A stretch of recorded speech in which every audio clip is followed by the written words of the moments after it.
up, YouTube family? My name is Stubbs here. Thank you guys so much for coming back to the channel. And today I'm going to be reacting to some more comedy stuff. Apparently, a lot of people have been watching the Fluffy video. Two videos have been requested. 6 levels of fatness. And then the other one was how to tell Latinos apart. Make sure that you like, comment, subscribe to the channel, and then also follow me on social media platforms. Let's get on. You can get started with this video. A lot has changed, El Paso. A lot has changed. One thing's for sure, I'm still the fluffy guy.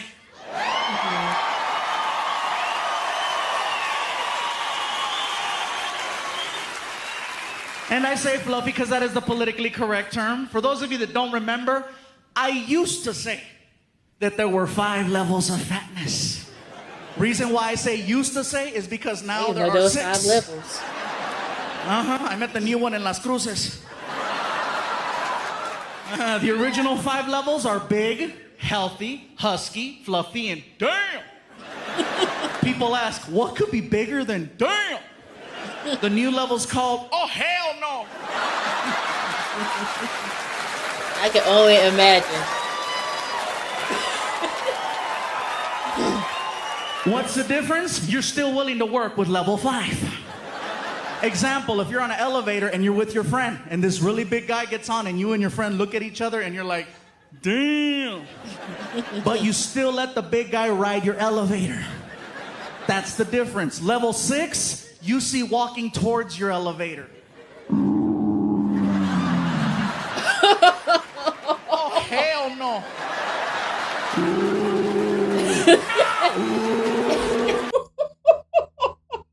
I can just imagine like Godzilla coming through, just a stumping, doom, doom, doom, doom.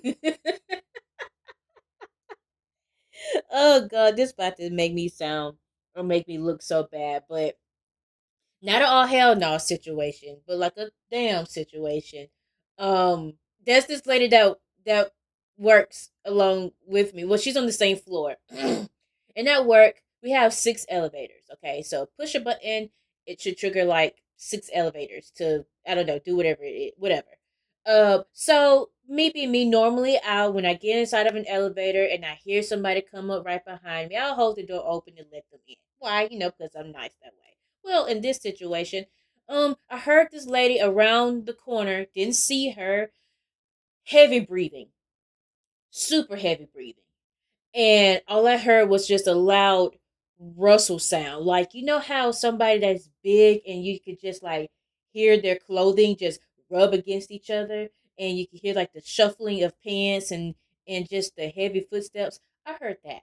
Me being me, I was like, I was in this little, I was between a rock and a hard place. Do I keep the elevator open, let them in, or do I just go ahead and push the button?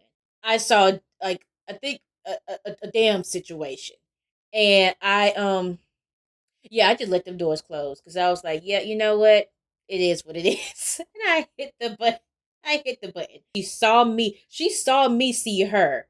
And I was just like, I pushed the button. I was like, yeah, you're gonna have to wait. I know that makes me look so stupid, looks very mean. Yeah, I just didn't know what to do at that moment. That's the difference. The guy that I met was 6'8", 614 pounds. Oh, hell no. And he was offended at my show. Not by anything that I said, but because of the fact that now at the shows, I started selling t-shirts. And apparently, I didn't have his size. I mean, keep in mind, big. I go all the way up to 5X on the t-shirts. And he was like, you don't have my size. I was like, dude, I didn't know they made you. Like, facts. Like, if you are that big, do you honestly think that they would have your size? Be real. I don't even think Walmart has those sizes. I have up to 5X. I have up to 5X. I don't have X. The picture of a dinosaur on the back of the tag, you know? Yo, that's insane. Yo, that's the end of the video, y'all. But that's insane to have to say that I would have to put a dinosaur on the back of on the tag of your shirt. It's no longer even a number. You're an entire extinct creature out here. But y'all, let's go ahead and get the other video pulled up. How to tell Latinos apart. How to tell Latinos apart. How many Latinos in the crowd tonight?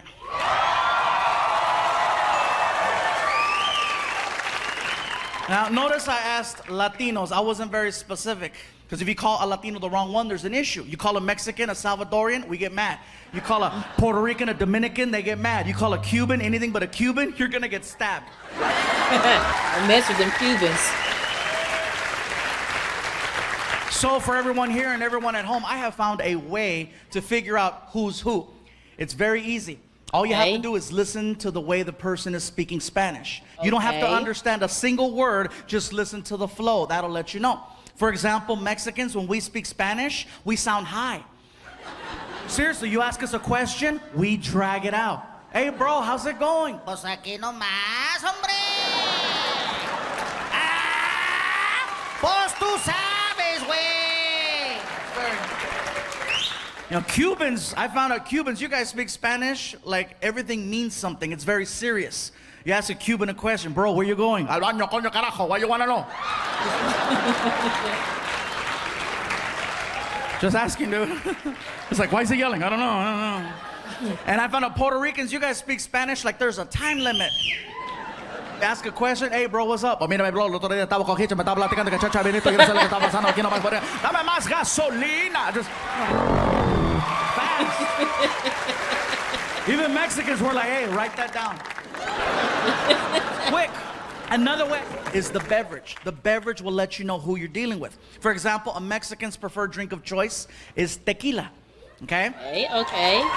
A Puerto Rican's preferred drink of choice is either Don Q or Coquito. Right? And a Cuban's preferred drink of choice is coffee. Now let me tell you how I know about this one. So a few years ago, Martina and I were doing a show at the Improv in Miami, and after the show was over, I was talking to Martina. I said, hey, bro, I said, we got to try out some of this Cuban food everybody's been talking about. It's our first time here. And so we go outside to catch a cab, and when we got in the car, I figured something out, and that is that Cubans come in every color of the rainbow. Cubans and Puerto Ricans, you go from really, really white all the way to freaking navy black, just hardcore. Oh, Wesley Snipes, just dark, Scootle. El negro. Hardcore, you know what I mean? Oh, wow. I didn't know that there was such a thing as a black Cuban, because we get in the car and we're speaking Spanish, and this guy turns around and he's black, and he's like, ¿Dónde quieren ir? Where you wanna go? I'm like, oh my God. It freaked me out. I thought the partition was tinted. Wait a minute. There are black Cubans? I did not know that. I didn't know that there was like a fully black Cuban. Wow. Learn something new. Speaking Spanish, and this guy turns around and he's black, and he's like, ¿Dónde quieren ir? Where you wanna go?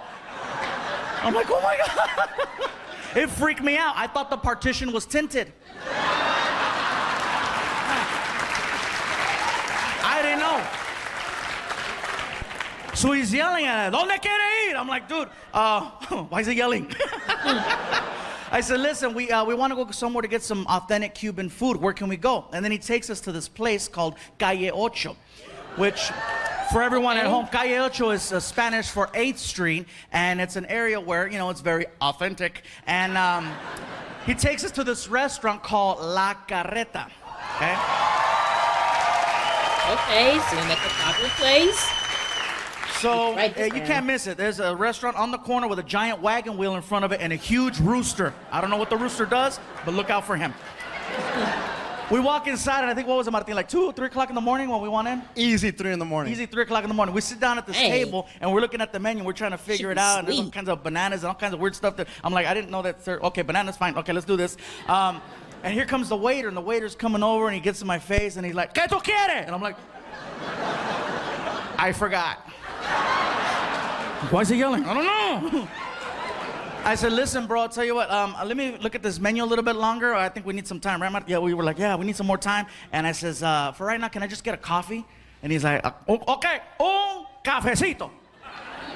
And he walks into the kitchen. He comes back 5 minutes later, seriously, with a little coaster and a shot glass of coffee on the coaster. And he puts it down in front of me, and he's like, okay. And I'm like, what is this? Es un cafecito. I go, dude, look at me. I'm not a Ito. I'm a Ande. Tito Grande. And then I started thinking, maybe he knows who I am. I get the joke. Bring the really big guy, the really little cup. You know what I mean? And I said, bro, what is it? I go, no. Bring me a full-size cup of coffee. Take this back in the... I was frustrated. So the guy's like, okay, and what you want? Okay. So he grabs it, all pissed off, and then he goes in the kitchen and he starts talking trash to one of the cooks. He's like, Manolo, allá afuera un gordo que dije, cabezote, que no le cabe una problema ya. And then he comes back with a bowl of Cuban coffee, okay? And he puts it down in front of me and he won't leave the table. He's like, okay. And I'm like, okay. Oh, I get it. He wants me to make sure this is what I want, what I want, right? So I pick up the bowl and I take a little sip of it. And when the coffee hit my tongue, I was like, oh my God, this is the most concentrated coffee I've ever had. It was really, really strong. And then it clicked. That's why they bring you a little shot glass of this stuff. So now I don't want to look stupid making him take a bowl of coffee back in the kitchen. So I picked it up to my face again and I drank the whole thing.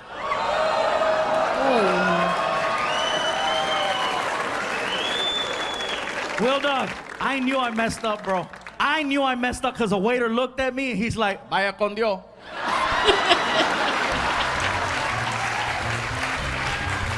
He goes back in the kitchen. He's like, Manolo, call 911. 10 minutes go by, you guys. I am so wired. That coffee is strong. That is the only way in the world Cubans can make that swim. Oh, no. That's the end of it. Oh, come on. Man, let me tell you something, okay? I've never had... I don't drink coffee. Long time ago, when Starbucks was like legitimately coffee at one point in time, I tried tea, and their tea was so strong. And that was the only time when I really, really felt like something is wrong with my heart, and it is working into overdrive. I can only imagine what my heart would do with the coffee. But to have, I guess, Cuban coffee is entirely different. I would be scared to have that. So, noted. I have neighbors. I say that they are Mexicans because of that's just really what I'm just like familiar with over in my neighborhood. I don't think I've ever really dealt with anybody that's Puerto Rican or Dominican or I did have an old supervisor of mine. She was from Lima, I think. Yeah, I think she's from Lima. Lima is in I don't even know. Y'all let me know. If you know, let me know. But yeah, and then of course the whole entire 6 levels of fatness, it is what it is with that. But I have seen a whole bunch of oh hell no's on 600-pound life. Those are what I consider the 6th level. I don't know if y'all have ever watched that TV show, but that is my go-to show of all time. If it's not Hoarders, it is 600-Pound Life. Anybody that knows me knows those are my top 2 shows that I watch on a daily basis out here. I enjoy him greatly though because he is authentic with it. The more I watch him, the more I fall in love with him. And so y'all let me know if there are any other fluffy content that you want me to react to, any other comedian content. Because like I said, they've been mentioning that people have mentioned Dave Chappelle, Bill Murray, Joe Coy, more fluffy stuff. Thank you guys so much for watching these videos. I hope everybody though enjoyed the video. This is your first time seeing this as much as I have. Yeah. Comment, like, and subscribe to the channel. Follow me on social media. I love you guys. Spread peace, positivity, and love everywhere that you go. See you in the next reaction video. Deuces.